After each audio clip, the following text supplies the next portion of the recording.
we're doing introductory level Buddhist meditation and philosophy.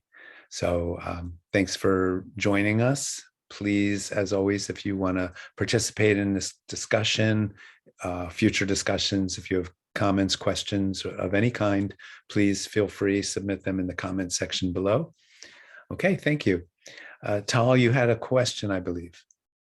You had asked in the previous recording what was the point of meditation, or what I thought the point was, and the why. Why am I paying attention to my thoughts? And the response that you gave, or at least how I interpreted it, was we're trying to wake up to be like the Buddha, and the why is what we're doing with the waking up. Why are we trying to wake up is to reach a point, almost as if a contentment or a patience, to experience existence in a more peaceful manner. Did I understand that correctly? Well, I wouldn't say that. I would say, turn it around a little bit. Those are the very wonderful byproducts of the wisdom that we're gaining through meditation. It's the wisdom that frees us. It's the wisdom that gives us the perspective.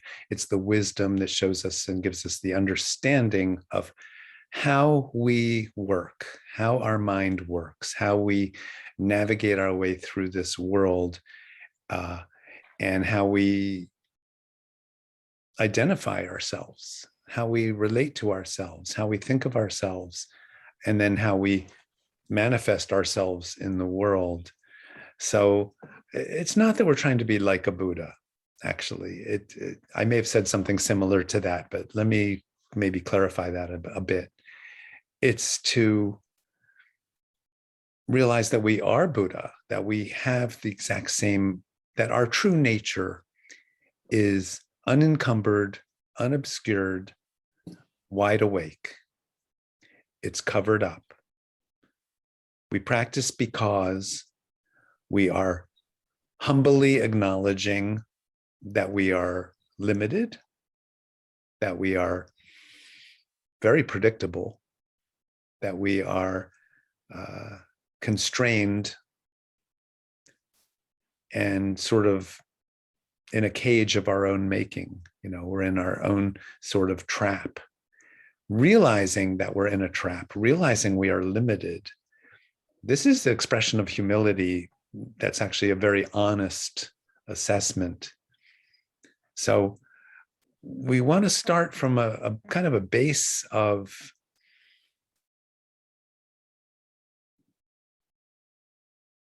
clear, honest humility.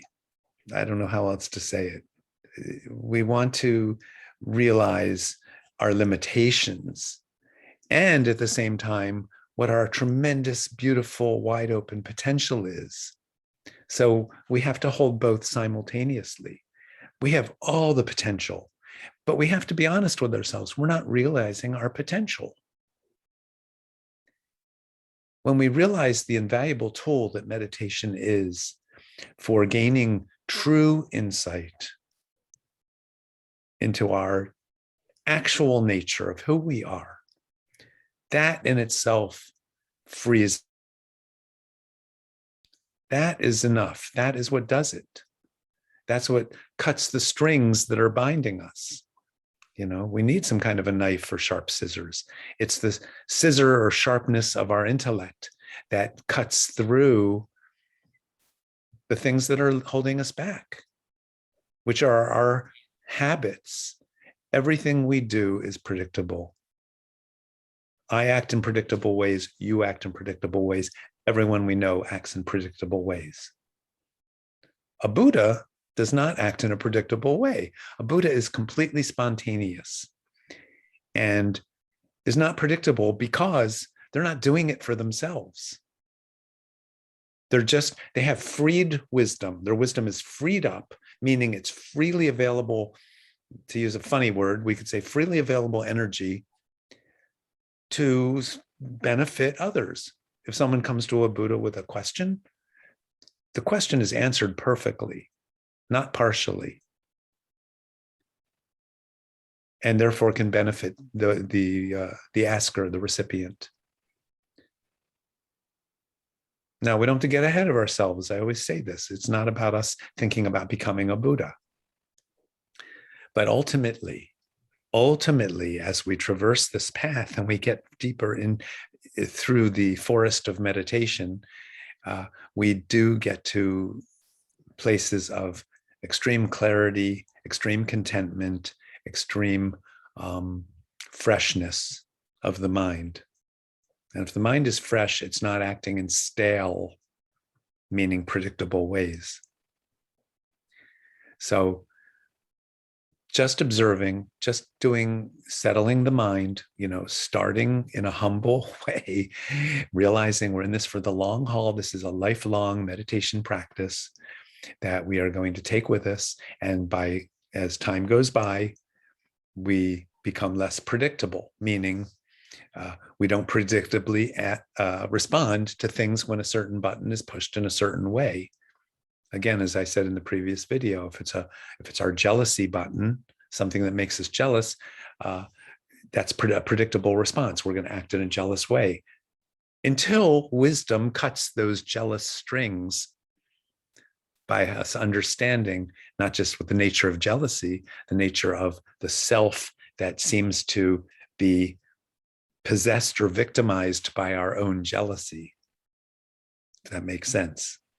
So again, this is a notion of getting leverage over I'm just using jealousy, right now, anger, impatience, pride. Pride's a big one. We have this funny thing, I think, in modern Western culture, we have a lot of messed up feelings, I think, about self-worth, self-esteem. We sometimes overcompensate.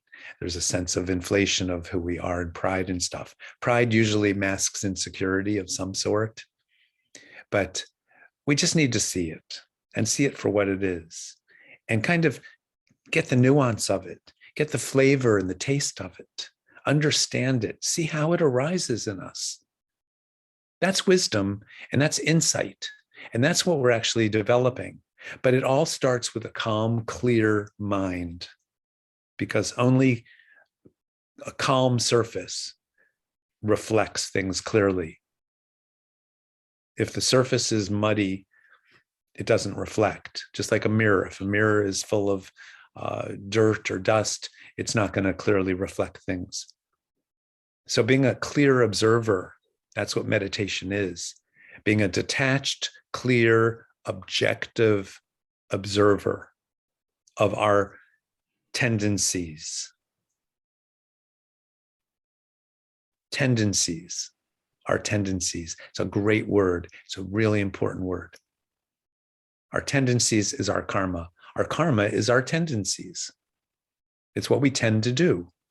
That's that notion of sort of predictability, that we're predictable, meaning we're not really free to be completely spontaneous, free to not react with pride if our pride button is pushed, or jealousy if our jealousy button is pushed, or anger if our impatience or our angry button is pushed. There's no freedom there. There's no real spontaneity there. So again, as I said in the previous video, first we clearly assess all of our strengths and weaknesses. And we need to be honest and humble. In modern pop psychology, I think we don't tend to, it's think positively and so on. I'm not trying to say we think negatively in Buddhism. I'm saying we have to be very honest, brutally honest with ourselves. Because unless we really acknowledge sort of our, can't say they're flaws, because they're not who we really are. And that's the key point. That's what we start to see with meditation. So it's really uprooting. It's uprooting erroneous beliefs about ourselves. We're trapped by our erroneous, meaning false, not true beliefs. This is how we gain leverage. This is how we gain freedom. We start to see through. So does that answer your question? Somewhat? Yeah. Yeah. Our Buddha selves are obscured by our culture, our education, parenting, ego, our pride, our erroneous beliefs. And by meditating, we're clearing the water. Yeah, you can say that. All of the above, yes. So you asked last week about, you wanted to add a little more to your meditation. You said you meditate 10 minutes a day, approximately consistently. And should you meditate, add a little more time to your session or add a whole separate session? And I said yes, meaning both. Do as much or whatever you can do.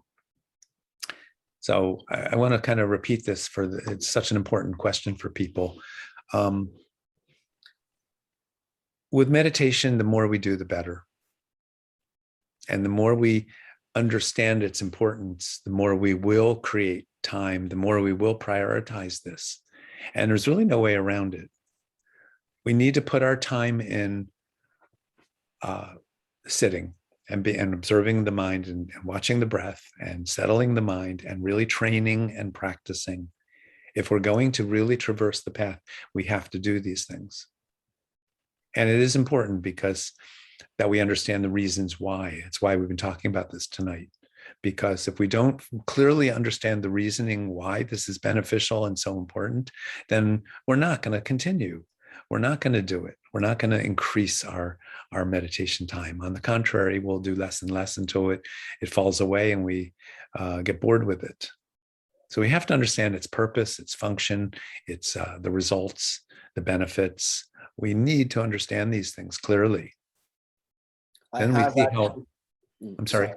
I was just going to say, I have actually been adding unofficially because I'm not like, it's not a set amount, but after my alarm goes off, I'm continuing for several more minutes. So I'm not adding a secondary time yet. Yeah. I do plan on that. I got to say, I was a little worried about doing meditation without having a guiding voice, which is something that I have been used to having. Mm-hmm. Like I've always meditated with some external voice guiding the meditation. Sure. But for the last month or so, 2 months, whatever it's been, I've been doing it without. And I got to say, it has its ups and downs. There are definitely benefits to having some of the guiding, but I think this has been more beneficial without it. Well, is there a reason you think that's? This is taking the training wheels off. So we've all had the experience of being in a yoga class or something like that, and the teacher walks us through and teaches and talks the meditation. But how can you really meditate that way very much? I mean, one ear is sort of listening to what they're saying, and you've got to sort of pay attention. This is taking the training wheels off, and it's an acknowledgement that you're capable. You've graduated from kindergarten, and you can at least start to do this. This is what we have to do. We have to work with our own mind. We're responsible for ourselves. You know, the basic teachings and instructions and guidelines you've been given. And everybody that's been watching these videos has been given them about working with the breath and so on. And we can go over this again, no problem, in future videos. We should probably hear this many times until anybody that's watching, if you still have doubts, or you're not quite sure, what should I be doing when I'm meditating, when I'm practicing? We need to clear those up. And again, please ask. We don't need somebody guiding us. Because frankly, it's the blind leading the blind. Somebody that's unenlightened, that's just with good intentions, of course, but they're putting their own sort of spin on things and so on. We just want to be alone with our thoughts, alone with our breath, alone with the sensations in our body. That's how we develop our mindfulness. We don't want really, I don't think it's such a great thing to have somebody sort of trying to hold your hand metaphorically and guide you through the meditation, telling you what to do and so on, because you become sort of dependent on that in a way. You don't need that. We're all very capable of just doing, I call it bare bones meditation, just following the breath, coming back to the object of meditation, in this case, the breath. But as I said before, you can use a little statue of a Buddha, you can use a stone, a pebble, a piece of wood, a candle, a flower. You can use anything like that as the object. It's just something to keep coming back to. It's training our mind. It's developing focus. We have a term we call one-pointedness. We have to develop that ability for the mind to settle in one place. And then, of course, we all deal with distractions, and the mind will want to entertain itself, distract itself, generate some narrative, some story, some drama. That's what minds do. That's what thoughts do. We are developing the mental muscles of concentration and focus, that those distractions, even if they're happening, they don't have to grab all of our attention and really fully distract us and derail us from our practice. And when that does happen, which it will, of course, we are developing the mental muscle to have what we call tough love, meaning we come back. We just say, okay, that's an interesting thought, or it's a distracting thought, or it's kind of whatever it is, but that's not what I'm here to be paying attention to right now. I need to come back to the flower, the candle, the stone, the breath, and just keep coming back. Every time you get distracted, come back. Every time, come back. It's going to keep happening over and over and over. But we are reinforcing this notion of focus, of staying in one place with the mind. And as time goes on and we get better at this, it takes less effort to go from the distracting thought to the object of meditation. And at some point, we don't even really get very distracted, or it's a very short period of time. And then we can start to sustain periods of undistractedness. Is there a narrator even within the focus? So when your internal dialogue, thinking, whatever you call it, is that going to go? Does that go on with the most extreme focus? Do you know what I mean, or am I not clear? Well, in my mind, the joke I want to say is it depends on how neurotic you are. So, which is pretty true. But yeah, it'll be there. It'll be there for a long, long time. It won't be there forever, and it'll weaken. It should with time, because we start to see it's irrelevant, that voice is not this super ego or this mommy or daddy that we have to pay attention to that's controlling us. Again, this is developing, regaining control over our own life. It's taking your life back. Would you taking your life back? Oh, sorry, I apologize. Continue. It's okay. It's taking your life back from distractions. It's taking your life back from being victimized by your thoughts. Because really, meditation, we will get to spaciousness that is thought-free. So that's what I was going to interrupt you with. Is there a thought freeness? Is that? Yes, but that's down the road, probably. You may get a glimpse of it here and there. It depends, again, on your karmic tendencies. You may get a little glimpse once in a while of that, but it won't be sustainable. That's the point of practice. The Tibetan word for meditation means to familiarize. It means to keep revisiting. And that's one of the things we will start to become familiar with, is that, there is a thought-free state. Even when we have thoughts, there's a thought-free state that's still always present. Now that's a little sneak preview glimpse of what we call sort of fruition stage later on in Mahamudra or Dzogchen. These are terms that we can talk about far in the future. But that's sort of the spoiler alert, is we do have that state. So even though we have thoughts, and again, this is like a little sneak preview, a little sophisticated insight, but even though you have thoughts, there is still thought freeness going on at the same time, if you can wrap your head around that. Now, don't worry about it if that doesn't make sense. It probably won't make sense for most of you viewing, and that's okay, but that's like the dessert after the meal. So if you're patient and you eat all your food and you're good boys and girls, you'll get your dessert later. Okay. You want to pursue this line of questioning further, Tal? It's great. These are great questions. This is really important stuff. Well, I don't know if you've ever heard about this. The people who don't have an internal dialogue. Have you ever come across anybody who's told you this? No, but I'd say that if whoever they are, they're probably quite lucky or fortunate. I think it's a good thing. Most people have this incessant chatter, this incessant thinking that's going on. It's called obsessive compulsive disorder, and it's pretty much the entire human race. We're all pretty much obsessive compulsive in a sense, right? We're always generating thoughts, and those thoughts, and we listen to our thoughts because we're trained and taught and karmically reinforced that our thoughts are important and they define us and they matter. So we better pay attention to them. We better listen to them. If we don't, we might be missing something really important.